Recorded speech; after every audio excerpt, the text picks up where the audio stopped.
Terus terkait dengan doa lagi ada Allah katakan di dalam surah Al-Baqarah 186, di mana Allah Subhanahu wa taala ini menjelaskan terkait ada pertanyaan sahabat, wahai Rasulullah, Allah itu jauhkah? Allah itu dekatkah? Kalau jauh nyaman kita berkuryat, kita berdoanya kencang. Kalau dekat kan nggak perlu kencang-kencang. Banyak riwayat tentang asbabun nuzul ayat ini ya. Terus turunlah ayat ini, wa idza sa'alaka 'ibadi anni, kalau hambaku bertanya kepadaku, kepada engkau tentang aku, fa inni qarib. Ya, maka katakan ya, sesungguhnya aku itu dekat. Ujibu da'watad da' idza da'an. Aku akan kabulkan permohonan hambaku ketika dia berdoa kepadaku. Bukan berdoa meminta kepada yang lain. Falyastajibuli, maka hendaklah mereka penuhi seruanku. Wal yu'minu bi, dan beriman kepadaku. La'allahum yarsyudun, agar mereka itu mendapatkan berada pada jalan yang rasyid, yang lurus. Apa makna dekat di sini? Banyak ahli tafsir berbeda pendapat. Kata Az-Zarkashi, idza akhlasa fid du'a, kalau memang ikhlas itu maknanya murni, enggak ada campurannya di dalam doa itu. Wastaghraqa fi ma'rifatillah, kemudian dia tenggelam di dalam ma'rifat kepada Allah Ta'ala. Jadi memang mengerti kepada siapa dia berdoa. Kalau kata Al-Qurtubi di dalam tafsir beliau Al-Jami' li Ahkamil Quran, fa inni qarib, makna sesungguhnya aku itu dekat, maknanya ai bil ijabah, yakni dekat di situ artinya parak benar dikabulkan. Wa qila bil ilm, dan ada ahli tafsir mengatakan qarib dekat itu maknanya Allah mengetahui. Nah, nanti ini ada memang beda-beda pendapat ahli tafsir. Bapak, ibu-ibu sekalian yang dimuliakan oleh Allah Subhanahu wa taala, terkait dengan doa ini ada kaitannya dengan waktu-waktu mustajab, yang insya Allah salah satu waktunya itu adalah bulan Ramadan. Bulan Ramadan itu 1 bulan itu waktu mustajab. Tentunya bagi orang-orang yang memenuhi seruan Allah, salah satunya kewajiban puasa. Ini doanya mustajab, ya kada mau berpuasa, kada ada uzur, nggak pas. Walaupun saya nggak puasa, tapi saya bukakan orang ya Ustaz. Halanya kan sama dengan berpuasa. Ma'akali pulang tuh. Rasulullah katakan dalam hadis riwayat Imam At-Tirmidzi, ini hadis hasan, salatun la turaddu da'watuhum, 3 kelompok orang yang tidak ditolak doanya itu. As-shaimu hatta yuftira. Yang pertama orang berpuasa sampai dia berbuka. Jadi banyak-banyak berdoa. Berdoa apa ya, hajat terserah. Tapi jangan lupa hajat akhirat. Jangan hajat duniawi saja. Minta ingin Allah lepaskan dari utang, dari riba, dari macam-macam perkara duniawi, berdoa nggak apa-apa, bagus. Tapi jangan lupa keperluan kita terhadap kemuliaan nanti di akhirat itu jauh lebih besar. Oleh sebab itu Rasulullah ajarkan ketika ketemu malam qadar, apa yang kudoakan wahai Rasulullah, kata Aisyah radhiyallahu taala anha, kata Rasulullah, katakan Allahumma innaka afuwun karim tuhibbul afwa fa'fu anni. Ya Allah, engkau itu maha pemaaf, suka memaafkan, maka maafkan semua kesalahanku. Coba itu malam yang doanya tentu lebih baik dari 1000 bulan. Tapi Rasulullah ajarkan keperluan yang paling besar kita ini adalah keperluan untuk mendapatkan maaf dari Allah Ta'ala, keperluan mendapatkan maghfirah, ampunan dari Allah Ta'ala. bukan yang lain. Coba malam qadar itu ibarat doa itu kan harap benar. Allah ajari cuma itu, nggak banyak-banyak. Artinya hal itu sangat-sangat penting. Yang kedua itu adalah doanya imam yang adil, itu juga diijabah oleh Allah Subhanahu wa taala. Apa imam yang adil? Adil itu seperti sering saya katakan ada dua syarat. Pertama itu memposisikan rakyat itu sama di hadapan hukum, baik disenangi kah kada kah. Kalau memang aturannya dilanggar harusnya sama diperlakukan, itu adil. Sama-sama melanggar prokes. Satunya dikejar-kejar, yang lainnya dibiarkan. Nah, kalau itu dari sisi pertama ini tidak memenuhi syarat keadilan. Orang tua kepada anak-anaknya, satunya dikasih, satunya kada. Ini juga tidak memenuhi syarat adil dari sisi memposisikan sejajar di depan hukum. Yang kedua, adil itu adalah kalau hukum yang dipakai hukum dari Allah Ta'ala. Karena kalau tidak memakai hukum Allah Ta'ala, Allah sebut itu sebagai zalim atau fasik. Wa man lam yahkum bima anzalallah fa ulaika humudz zalimun. Siapa yang enggak berhukum dengan apa yang telah Allah turunkan, maka mereka itu adalah orang-orang yang zalim.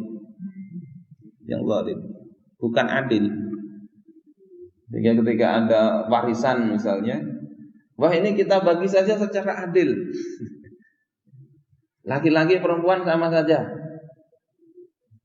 Itu tidak adil itu walaupun disamakan. Karena apa? Disamaratakan laki-laki perempuan, sementara Allah Subhanahu wa taala katakan lidzakari mithlu hadzil unsayain. Laki-laki itu bagiannya 2 kali bagian anak perempuan. Kok disamakan? Dan ngakunya adil, seolah-olah Allah Subhanahu wa taala tidak adil. Bahaya benar. Doa imam yang adil itu Allah ijabah. Kemudian wa da'watul mazlum, doanya orang-orang yang dizalimi, itu Allah juga ijabah. Yang kata Allah Subhanahu wa taala, wa izzati la ansurannaka walau ba'da hin. Demi kemuliaanku. Jadi Allah itu bersumpah mempertaruhkan dirinya sendiri. Betul-betul engkau akan aku tolong, walaupun setelah beberapa waktu. Artinya kada langsung, kada jual. Tapi yakin orang dizalimi itu pasti doanya juga diijabah. Makanya hati-hati. Kata Rasulullah, hati-hati dengan doanya orang yang dizalimi. Yang kedua, hati-hati juga kita kalau kita ini dizalimi, hati-hati mendoakan orang.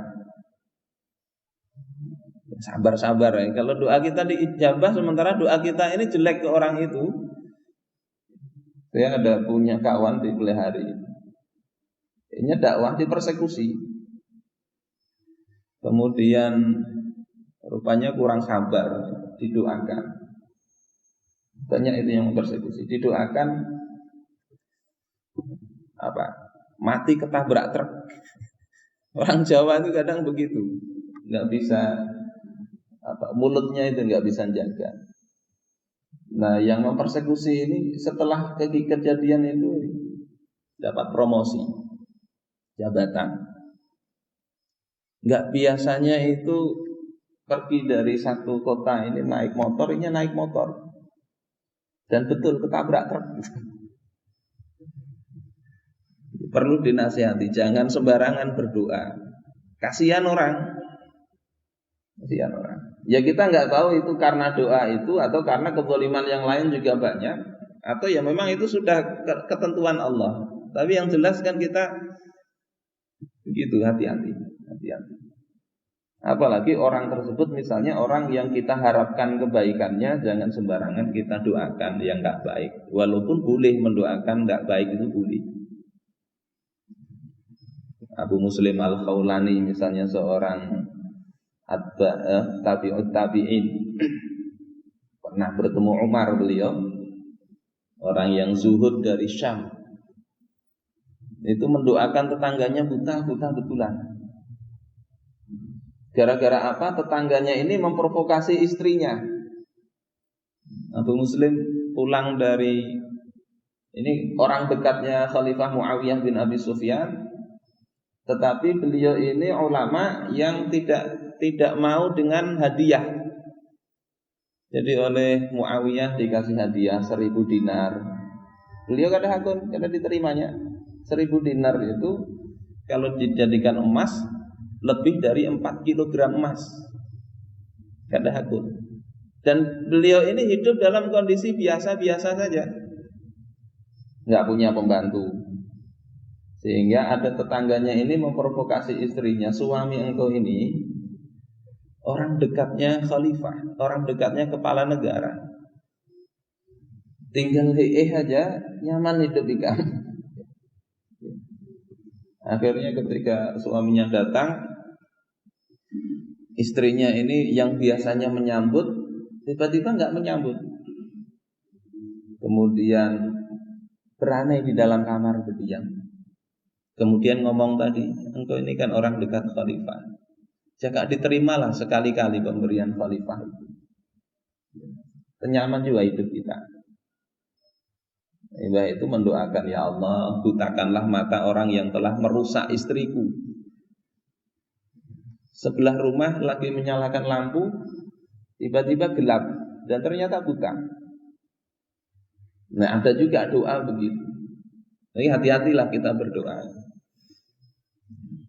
karena bisa jadi Allah kabulkan doa kita yang mana. Bapak, saudara-saudaraku sekalian rahimakumullah, dan doa ini pasti dikabulkan oleh Allah Subhanahu wa taala asal tadi beberapa hal itu terpenuhi dan kita tidak tergesa-gesa. Karena Allah katakan di dalam hadis, Rasulullah katakan dalam hadis riwayat Imam At-Tirmidzi, innallaha hayyun karim. Allah itu maha mulia dan maha malu beliau itu. Yastahyi idza rafa'a ar-rajulu ilaihi yadai.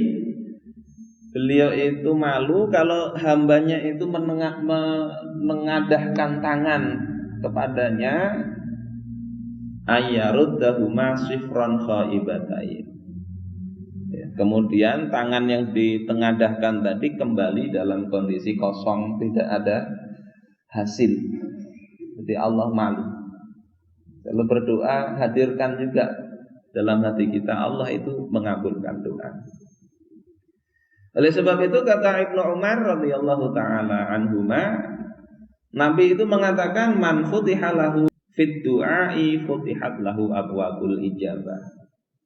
Kalau Allah bukakan hati seseorang untuk berdoa, maka Allah juga bukakan bagi orang itu pintu ijabah, pintu dikabulkannya doa. Jadi bersyukurlah kalau kita ini senang berdoa, karena itu salah satu tanda Allah buka pintu ijabah.